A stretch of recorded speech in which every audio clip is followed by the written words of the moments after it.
Le deuxième point qui caractérise la démarche des deux formations politiques, c'est le constat que la convocation des élections législatives se fait sans la modification des conditions qui ont conduit à la mascarade du 25 octobre. Au contraire, les conditions de la convocation des élections législatives en décembre 2025 par le pouvoir corrompu d'Alassane Dramane Ouattara sont pires que celles de la mascarade du 25 octobre. Pourquoi? Parce que, en plus des prisonniers politiques qui étaient constitués avant, 1000 autres ont été déversés dans les prisons, dont le vice-président du PPACI, le camarade Damana Diapikas. 30 personnes ont été impunément assassinées par Alassane Ouattara. La Côte d'Ivoire est en deuil. Il est inhumain, il est indigne, il est immoral pour une formation politique qui a appelé le peuple ivoirien à la résistance, de se permettre de se précipiter vers les misérables strapontins de députés résiduels dans la fraude électorale qu'Alassane Ouattara prépare, alors même que des Ivoiriens sont morts, des familles sont endeuillées, les morts sont encore à la morgue. Il est inhumain, cynique, sadique, satanique de chercher à devenir député pendant que ceux que tu as envoyés résister contre l'injustice pleurent encore leur mort et que les prisons sont remplies de tes propres partisans. Donc, sur ce deuxième point, Génération et Peuple Solidaire et le PPACI sont alignés sur la même longueur d'onde. Les conditions des élections législatives convoquées par la Ouattari dramanienne sont pires que les conditions des élections présidentielles qui ont déjà été rejetées. Celui qui a accepté ce qui était déjà pire ne peut pas reculer lorsque le pire s'empire. Ça, c'est le deuxième argument. Enfin, il y a un troisième argument. Participer dans les conditions imposées par la dictature à ces élections législatives, c'est paradoxalement commettre l'erreur qui n'aurait jamais dû être commise en 2021. Lorsque M. Alassane Dramane Ouattara a perpétré le premier braquage, celui du troisième mandat inconstitutionnel, Génération et Peuple Solidaire avait appelé l'opposition à boycotter les législatives, afin que nous soyons tous rassemblés en Côte d'Ivoire sur une seule ligne. Mobilisation totale pour la chute du pouvoir. Génération et Peuple Solidaire avait expliqué, à l'issue de la crise électorale et pendant la crise post-électorale de 2020, que participer aux élections législatives, c'était paradoxalement donner à Alassane Dramane Ouattara la légitimité qu'il n'avait pas obtenue lors de l'élection présidentielle 2020, volée dans le dos du peuple ivoirien. Ni le PPACI à l'époque, ni le PDCI-RDA, principale formation de l'opposition présente sur le terrain et légale dans les conditions de l'injustice ouattarienne, à l'époque n'avait écouté GPS. Or, aujourd'hui, moi je me réjouis de constater que le PPACI fait la même analyse que Génération et Peuple Solidaire avait faite depuis 2020. À savoir que pour affronter Alassane Dramane Ouattara, il ne faut pas jouer à son jeu. Il faut être fidèle au peuple et non pas fidèle au poste. Il faut être fidèle au peuple et non pas fidèle aux 1 million d'indemnités de députés qu'on vous verse. Et qui vous permet, vous, individuellement, d'avoir une vie correcte. Pendant que vos électeurs, votre peuple, continuent à descendre aux enfers. Cette fois-ci, le PPACI et Génération et Peuple Solidaire sont d'accord qu'il ne faut pas crédibiliser Alassane Dramane Ouattara en participant à un parlement croupion. Et pourquoi? Parce que on peut faire le bilan des 5 années précédentes où le PDCI-RDA et le PPACI ont été au Parlement. À quoi cela a-t-il servi? L'élection législative de 2021 a été volée par Alassane Ouattara. De toutes les façons, l'opposition n'avait pas au Parlement une majorité qui lui permette de peser sur les lois. Et tout le temps, elle a assisté impuissante dans un parlement contrôlé par la fraude électorale de Ouattara, a priori, elle a assisté impuissante au déroulement du rouleau compresseur du satrape. Les députés PDCI et PPSI qui étaient au Parlement n'ont servi strictement à rien. La seule chose qu'ils ont gagnée en 5 ans, c'est de l'argent, des indemnités pour eux. Et éventuellement, la quote-part qui reverse à leur parti en fonction des pratiques de chacun des partis. Donc, il faut saluer ici le courage qui caractérise les deux formations politiques qui ont tiré toutes les conséquences de la nécessaire construction d'un rapport de force crédible face à Ouattara. Ces deux formations politiques, à savoir donc Génération et Peuple Solidaire qui n'a pas changé, nous, aux côtés du président Guillaume Kibafori Soro, nous n'avons jamais, depuis 2020, appelé Alassane Ouattara président de la République. Je dis bien jamais. Parce que nous ne reconnaissons pas le 3e mandat. Et nous ne reconnaissons pas le 4e. Nous ne les reconnaîtrons jamais. Alassane Dramane Ouattara est le président du RHDP, il n'est pas le président de la République. Nous le considérons comme un usurpateur. Il est au palais présidentiel uniquement par la force. Et c'est la force du peuple qui va l'en déloger. Il n'y a rien d'autre face à Ouattara. Ça, c'est notre position depuis 2020. Et à partir du moment où vous participez aux élections législatives organisées par un président illégitime, vous le légitimez. C'est malheureusement le choix que vient de refaire le PDCI. Et par ce choix fait par le PDCI, il indique qu'il n'a pas rompu avec son appartenance à la bourgeoisie qui exploite la Côte d'Ivoire. Ce choix fait par le PDCI-RDA indique qu'il est encore soumis aux diktats des néocolonialistes français qui sont les maîtres et les alliés de Ouattara et qui ont félicité Ouattara. Parce que pour que le PDCI-RDA du président Tidjane Thiam, qui a pourtant participé à la première phase du combat, à savoir la résistance contre l'exclusion à l'élection présidentielle, en vienne maintenant à appeler à la participation, c'est parce qu'il considère qu'Alassane Dramane Ouattara est le plus fort, et qu'Alassane Dramane Ouattara est le plus fort parce qu'il est soutenu par la France et les États-Unis. C'est ça l'analyse de Tidjane Thiam. Le PDCI-RDA considère, avec Tidjane Thiam, que c'est pas la peine de se retrouver en porte-à-faux avec le néocolonialisme français et l'impérialisme occidental en général, qui sont des soutiens de Ouattara. Tidjane Thiam préfère préserver le soutien au moins d'une partie du néocolonialisme français et de l'impérialisme occidental au détriment du peuple ivoirien qui est en train de pleurer. Plus de 30 personnes assassinées par Ouattara et qui a adhéré au mot d'ordre du Front commun pour combattre Ouattara. Et c'est par là que on comprend bien que la véritable contradiction politique qui traverse la Côte d'Ivoire aujourd'hui, c'est la contradiction entre les héritiers du néocolonialisme et les pourfendeurs du néocolonialisme. La véritable contradiction politique oppose les héritiers de la France-Afrique et les adversaires de la France-Afrique. Nous, Génération et Peuple Solidaire, formation de la gauche panafricaine et révolutionnaire, par notre attitude depuis 2020 face à Ouattara, nous nous inscrivons dans le panafricanisme révolutionnaire. Nous nous inscrivons dans une logique de souveraineté, de libération totale de la Côte d'Ivoire, non seulement d'Alassane Dramane Ouattara, mais de ses maîtres, à savoir les néocolonialistes français et les impérialistes occidentaux.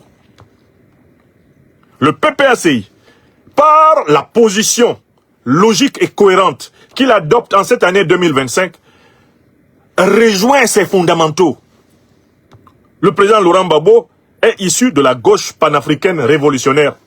Et en tant que tel, son parti ne pouvait pas continuer en cette année 2025 à cautionner Ouattara par la participation législative sans renoncer par là même à son ADN.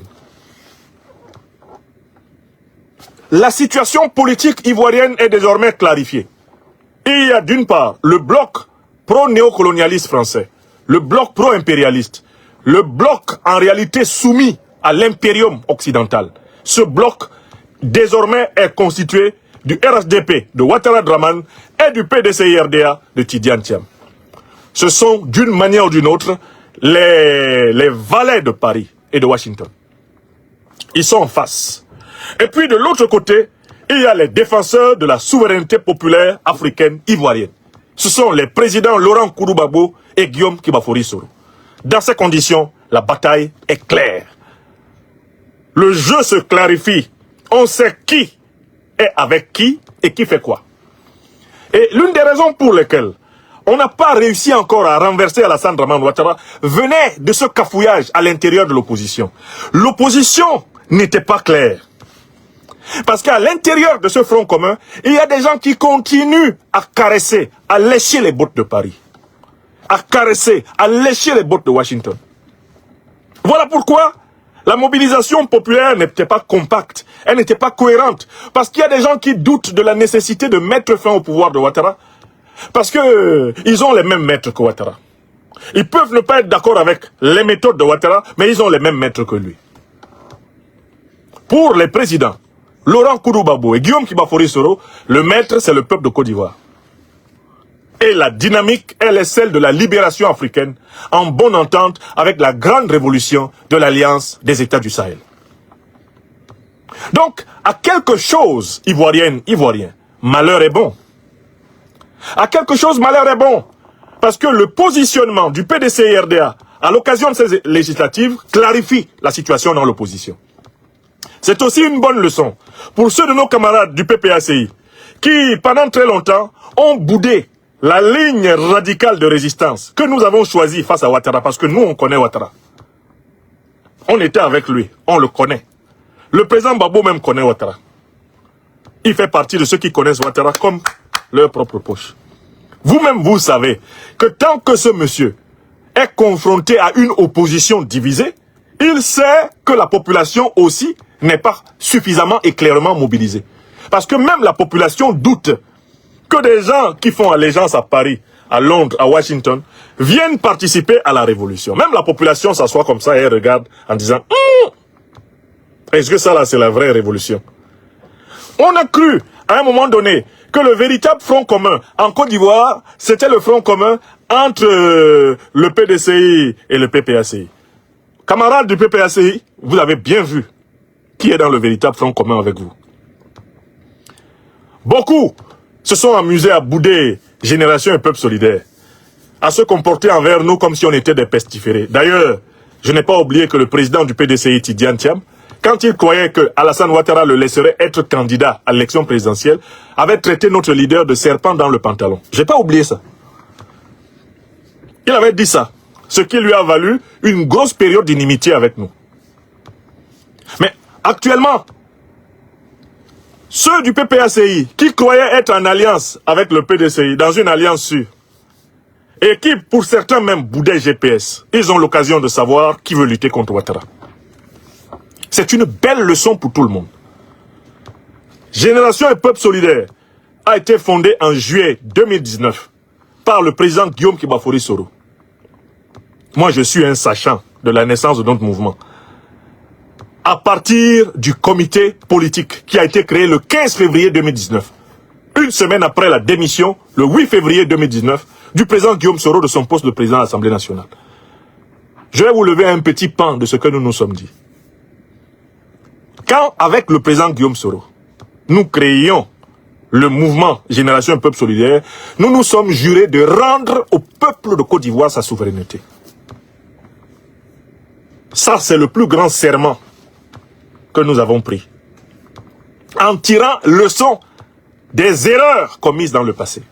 Et notamment de la naïveté avec laquelle Alassane Ouattara nous fit croire qu'il incarnait la démocratisation, la technocratisation, la bureaucratisation, la modernisation de la politique ivoirienne. Chat échaudé craint de l'eau. GPS a été créé pour rendre au peuple ivoirien sa souveraineté. Ça là, on a juré que jamais plus, si nous, aux côtés du président Guillaume Soro, on arrive au pouvoir en Côte d'Ivoire, jamais plus de prépondérance de la France dans nos affaires. Jamais plus de prépondérance d'une puissance étrangère dans nos affaires. La souveraineté, ça va être le point 1 de l'action politique. Je dis bien le point 1. Donc, à partir du moment où c'est cette décision que nous avons prise, nous sommes restés cohérents depuis que le mouvement est né. Le président Guillaume Soro est resté cohérent depuis que le mouvement est né. Aucun cadeau à Ouattara. Alassane Ouattara, bien sûr, c'est un démon multisectoriel. Qu'est-ce qu'il n'a pas fait pour essayer de nous reprendre dans sa nasse? Quel genre de Missi Dominici n'a pas mis en chemin pour essayer d'endormir Guillaume Kibafori Soro? Nous, les compagnons fidèles et loyaux du président Guillaume Kibafori Soro, nous savons qu'à la première occasion qu'Alassane Ouattara aurait de tuer le président Guillaume Soro, ou n'importe lequel d'entre nous, il le fera. Nous avons rompu tout rêve de confiance envers Alassane Dramane Ouattara. Jamais plus nous n'allons confier à Alassane Dramane Ouattara notre sécurité. Jamais. Le président Guillaume Soro le sait. Il peut me demander ça le matin, à midi, à minuit, le soir. Je lui répondrai toujours la même chose. Président, je vous déconseille formellement, mais je vous déconseille complètement de tolérer qu'un seul jour encore de votre vie vous soyez sous la protection de forces tenues par Alassane Ouattara. Il vaut mieux qu'on meure tous en exil, qu'on ne remette plus jamais les pieds en Côte d'Ivoire, que de confier nos vies à ce serpent absolu de Ouattara Dramane. Donc nous, notre position, elle est radicale. Hein. Nous sommes pour la chute du régime d'Alassane Dramane Ouattara. Et il ne faut pas que ce soit une chute qu'on attribue à un individu. Parce que c'est trop facile en Côte d'Ivoire de toujours vouloir que c'est elle qui le fasse. C'est nous, en tant que peuple africain de Côte d'Ivoire, qui devons prendre le pouvoir. C'est unis et solidaires, dans un mouvement de libération, en communion, qu'on doit faire tomber Ouattara. Il ne faut pas que, quand il va tomber, on dise non, vraiment, il est tombé parce que tel a été très méchant envers lui. Bon, toi, tu as été très méchant dans ta manière de faire tomber Ouattara. Donc, va t'asseoir au banc de touche, puis on va voir après. Non, non, non, nous tous, on va être très méchants envers lui. Parce qu'il est très méchant envers le peuple ivoirien. Il est très méchant envers le peuple ivoirien, Alassane Dramane Ouattara. Extrêmement méchant.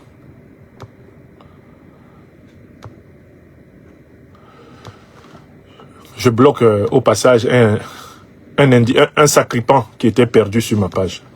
Alors, très bien. Donc, là, on arrive maintenant à une situation politique très claire. Il y a ceux qui veulent coopérer avec Alassane Dramane Ouattara et ceux qui veulent lutter contre lui. Voilà. C'est ça l'avantage de la prise de position, eh bien, collective de GPS et du PPACI. L'avantage de cette prise de position, c'est qu'elle appelle le peuple ivoirien, tout le peuple ivoirien à être acteur de sa propre libération. Ni GPS, ni le PPACI ne présentent Guillaume Kibafori Soro ou Laurent Gbagbo comme étant des messies, des sauveurs. Les deux formations politiques qui sont issues de la tradition de la gauche savent que c'est la mobilisation réussie du peuple ivoirien qui mettra fin au pouvoir illégal, illégitime, criminel, corrompu d'Alassane Dramane Ouattara. Et ça, je peux vous dire que c'est un gain politique énorme. Nous avons seulement perdu 5 ans. Parce que la décision que vient de prendre le PPACI, et qui est la même que celle qu'a annoncée le 3 novembre, Génération et Peuple Solidaire, nous aurions dû la prendre en 2021. Si nous l'avions prise en 2021, tous ensemble, la période qui est entre 2021 et 2025 aurait déjà été consacrée à la lutte contre le régime d'Alassane Ouattara, à la lutte populaire. Nous avons perdu du temps parce que l'opposition s'est fissurée. Nous avons perdu du temps parce qu'à un moment donné, le PDCIRDA a fait croire au PPACI qu'il était un allié pour la vie. Or, vous avez bien vu, la décision que vient de prendre le PDCIRDA, elle est typique des partis bourgeois. Eux, ils ont beaucoup de mal à vivre sans profiter des fastes et des bonheurs de l'appareil d'État. Il leur faut systématiquement, d'une manière ou d'une autre, manger dans l'argent public. Ils ne supportent pas la traversée du désert. Chose à laquelle nous autres, compagnons du leader Guillaume Kibafori Soro en Côte d'Ivoire, nous sommes rompus à ça. Nous pouvons vivre dans les palais les plus fastes, comme dans les chaumières les plus, les plus frustes. Oui, avec Guillaume Kibafori Soro, nous pouvons vivre dans les palais les plus fastes et les plus opulents, comme dans les chaumières les plus humbles et les plus modestes et les plus frustes. Parce que l'important pour nous, c'est d'inscrire notre nom dans la construction de la grande histoire de la communauté africaine. Là, vous voyez, qu'est devenu le Front commun. Que sont devenus les vœux pieux que pendant la résistance contre la présidentielle tronquée, le PDCRDA et le PPACI partageaient?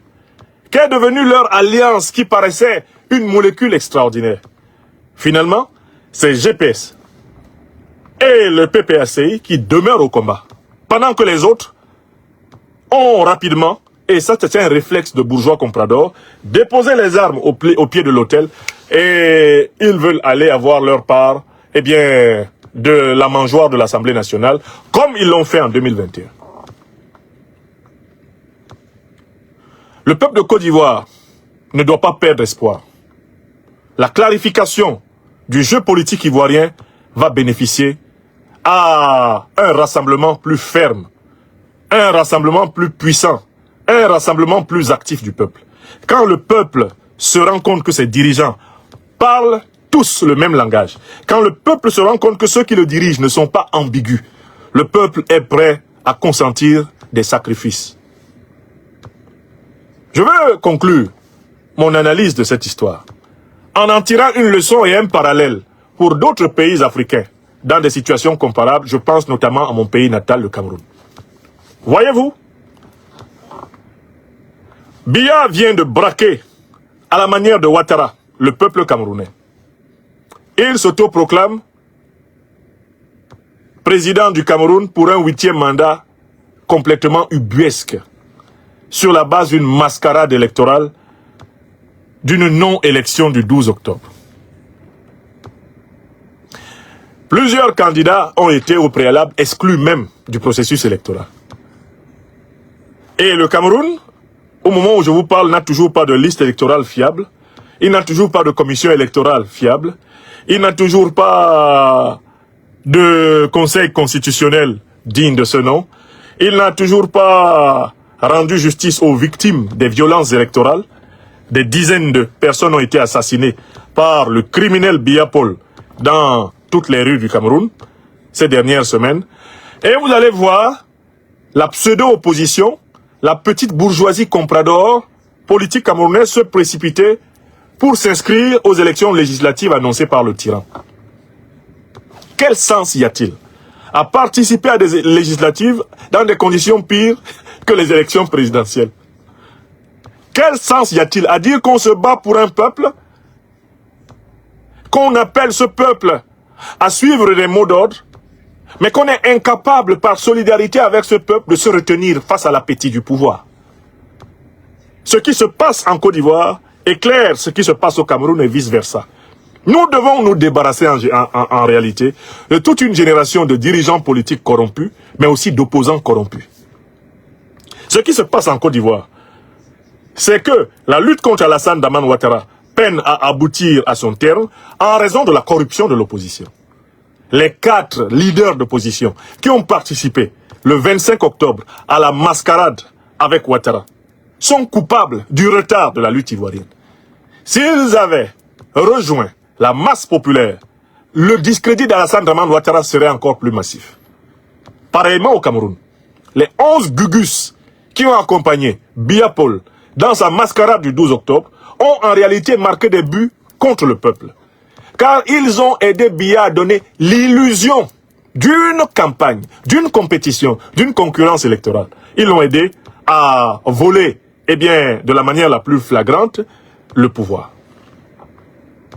Il est donc temps de savoir que la refondation politique en Côte d'Ivoire, au Cameroun, dans toute cette Afrique issue de la France-Afrique, elle ne se fera pas uniquement par le changement de ceux qui sont au pouvoir, elle se fera même par un changement d'opposition. Il faut renverser les faux pouvoirs france-africains et les fausses oppositions france-africaines. Écrivez ça. Tilana Yomi, Tilana.